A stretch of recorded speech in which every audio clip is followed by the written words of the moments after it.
আজ তোমাদের শোনাচ্ছি কল্যাণ মৈত্রর খবরে কুণ্ডুবাবু। মৃগেন কুণ্ডু সাংবাদিক, থাকেন হাওড়ার শালকে, বলেন ইংরেজি, কাজ করেন হিন্দি কাগজে, আর তার মাতৃভাষা বাংলা। তার বিশেষত্ব একটাই, সাহস করে ইংরেজি কথা বলেন।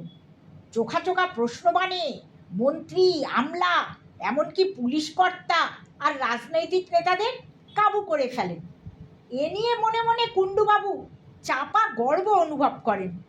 সহকর্মীদের কাছ থেকে সমীহ আদায় করাও কম নয়।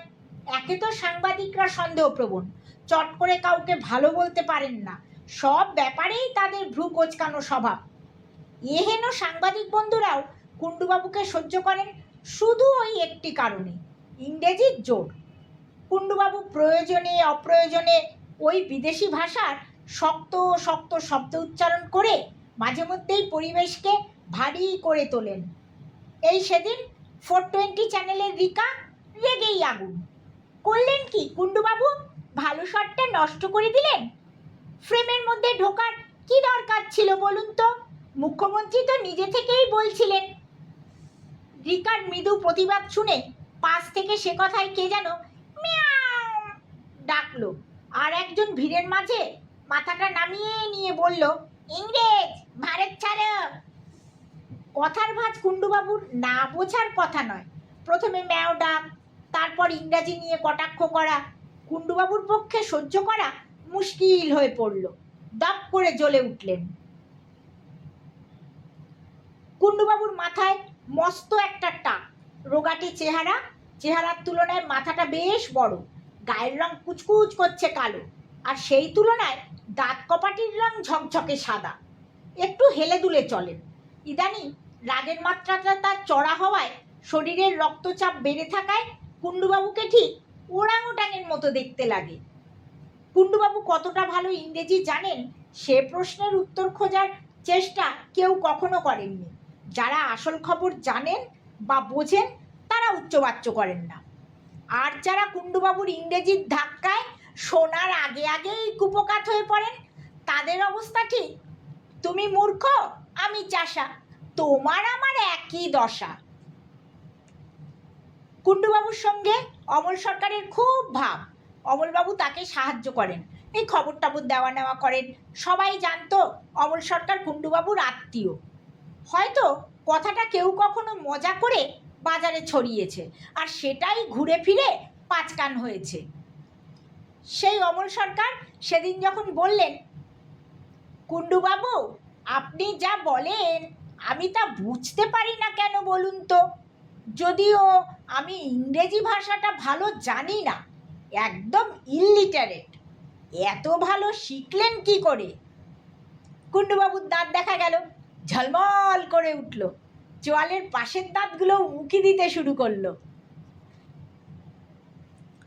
সেদিন প্রেস কর্নার মানে মহাপ্রশাসনিক ভবনে, যেখানে সব খবরের লোকজন সারাদিন ধরে বসে থাকেন কাজের জন্য, সেখানে বেশ ভিড়। কুণ্ডুবাবুর এনিমিরাও বসে আছেন, সুযোগ পেলেই তারা ক্যাচ ধরবেন, শুধু একটা লুজ বলের অপেক্ষায়। এই সময় কুণ্ডুবাবুর টেনশন বেড়ে যায়। তিনি এক নাগাড়ে অনেকক্ষণ প্রেস কর্নারে থাকেন না, মাঝে মাঝেই ঘর ছেড়ে বাইরে যান, আবার বাইরেও বেশিক্ষণ থাকতে পারেন না। বাইরে যারা বসে থাকেন তারাও মজা করেন। কুণ্ডুবাবু যাকে বলেন টিজিং। অমল সরকারের কথার উত্তরে সবেই তিনি বলতে শুরু করেছিলেন, well, I learn this language from my father, he was a school teacher. কুণ্ডুবাবুকে তার এনিমিরা হঠাৎই থামিয়ে দিলেন। আপনার আত্মীয় অমল সরকার এবার কিছু বলবেন। লেকচার বন্ধ। কুণ্ডুবাবু সবেই মুখরাটা শুরু করেছিলেন। চোয়াল তার শক্ত হয়ে উঠল, সম্ভবত দাঁত কিরমির করাও শুরু করলেন। এবার কিছু একটা হবে, ফাঁদ তৈরি, শিকারও। কুণ্ডুবাবু বললেন, কোনো সরকার আমার বন্ধু না, একমাত্র পিকে দে সরকার ছাড়া। জানিস তো সে কে? মূর্খের দল, গ্রামার বই কোনোদিন খুলে দেখেছিস? কুণ্ডুবাবু বয়সে সকলের চাইতে বড়, তাই তুই তোকারি করতেন। দৈনিক খবরের রিপোর্টার নীলমাধব দাস, সকলে তাকে নীলু বলে ডাকে। নীলু বলল, পিকে দে সরকার কি হাওড়ায় থাকতেন? আগুনে ঘি পড়ল।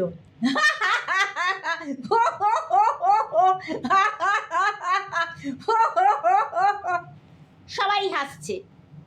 কুণ্ডুবাবু টাকে 3 বার হাত বুলিয়ে কিভাবে ট্যাকেল করবেন বলটা তা ভেবে নিলেন সম্ভবত, কিন্তু না, দরজা খুলে অর্থমন্ত্রীর অফিস কর্মী ঢুকলেন। স্যার ডাকছেন। সঙ্গে সঙ্গে হুড়োহুড়ি, ক্যামেরা কাঁধে নিয়ে সবাই ছুটছে। ইদানিং একটা জিনিস লক্ষ্য করা যাচ্ছে, কুণ্ডুবাবু এয়ার চ্যানেলের তোপসে আর দাড়ি প্রদীপ টিভি ক্যামেরার পিছনে চলে যাচ্ছে।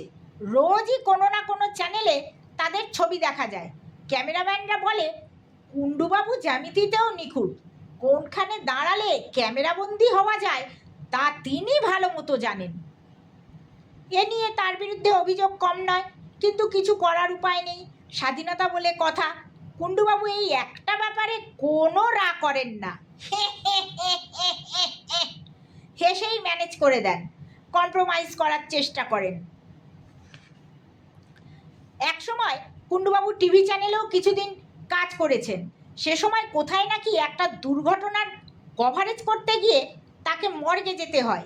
সেখানে একটা মৃতদেহের ছবি তুলতে গিয়ে তিনি নাকি সেই মৃতদেহকে উদ্দেশ্য করে বলেছিলেন, রেডি, স্মাইল।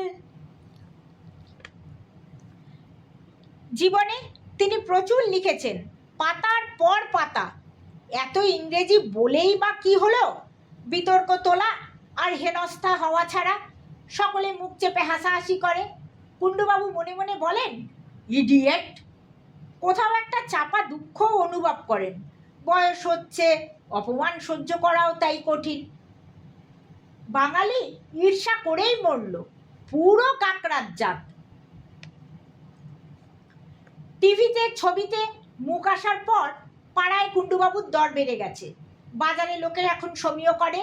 এতদিন লিখে কিছু হয়নি, কেউ পড়েনি, এখন মুখের ছবি পড়ে অদ্ভুত সাড়া। সাংবাদিক বলে মর্যাদা বাড়ছে। স্বয়ং মুখ্যমন্ত্রীর পিছনে ডিউটি, তার সাথে ছবি। এইবার তিনি বুঝতে পারছেন ওই আপ্তবাক্যটা, কথায় না, বড় হয়ে কাজে বড় হবে। সেদিন তার এক ছাত্রী রাস্তায় তাকে দেখেই ঢিপ করে একটা প্রণাম করে নিল। কুণ্ডুবাবু তো অবাক, ব্যাপার কি? স্যার, কালকে আপনাকে দেখলাম। কুণ্ডুবাবু জানেন সে কি বলতে চাইছে, তবুও না বোঝার ভান করে জিজ্ঞেস করলেন, ডাকলে না কেন? কি করে ডাকবো, দেখলাম তো দূরদর্শনে আপনাকে মিনিস্টারের সঙ্গে। নিজের মনেই কুণ্ডুবাবু বললেন, এক্সেলেন্ট। পায়ের জোর যেন বেড়ে গেল। আজকে ভালো সাইজের একটা ইলিশ না নিয়ে গেলেই নয়, মা খুব খুশি হবে। কুণ্ডুবাবু অকৃতদার। মাঝে মাঝে বিবাহের প্রস্তাব যে আসে না তা নয়, কিন্তু তিনি ভয় পান। তাছাড়া বউও যদি তাকে নিয়ে একই কারণে মশকরা করেন, ছোট করেন।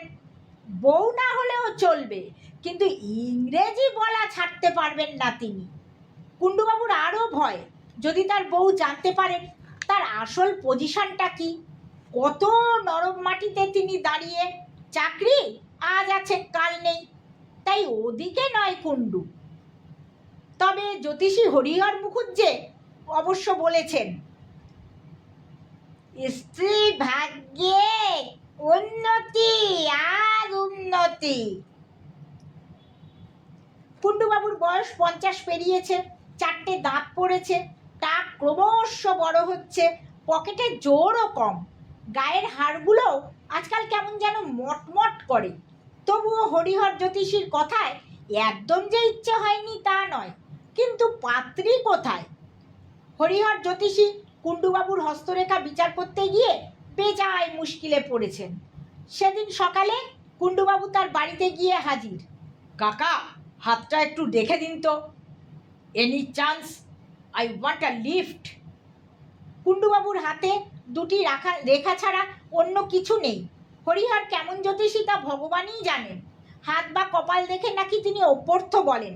কেউ বিশ্বাস করে, কেউ আবার করেও না। বালিহাওড়ার জোড়া অশ্বত্থতলায় তার বাড়ি। কুণ্ডুবাবু একসময় তাকে ভাবতেন গুলবাজ। হরিহর বললেন, ভাগ্যরেখা একদম মজে গেছে, হৃদয় রেখাটাই যা দেখা যায় তাও ফিকে। সপ্তমে শনি মঙ্গলে লড়াই অনিবার্য। তবে এই যে একটা রেখা দেখতে পাচ্ছ, এটা বড় মঙ্গলময়, তোমায় যশ দেবে। ওই যে কি বলে না আজকাল, সেলিব্রিটি। কুণ্ডুবাবু বললেন, সেলিব্রিটি? হ্যাঁ হ্যাঁ, তোমাদের কত ক্ষমতা, সাংবাদিক বলে কথা, মন্ত্রী আমলাদের সঙ্গে ওটা বসা, যত্র তত্র যাওয়া আসা। সেলিব্রিটি কথাটা সেই থেকে কুণ্ডুবাবুর মাথায় ঘুরছে। মা কালীর প্রতি অসম্ভব ভক্তি শ্রদ্ধা তার। ঘুরতে ফিরতে মায়ের পায়ে হাত দেন। মা, একটু দেখিস, পাকা চাকরি তো দিলি না, একটু যশ চাই মা, তার আর কত দাম, ইচ্ছে করলেই তো দিতে পারিস।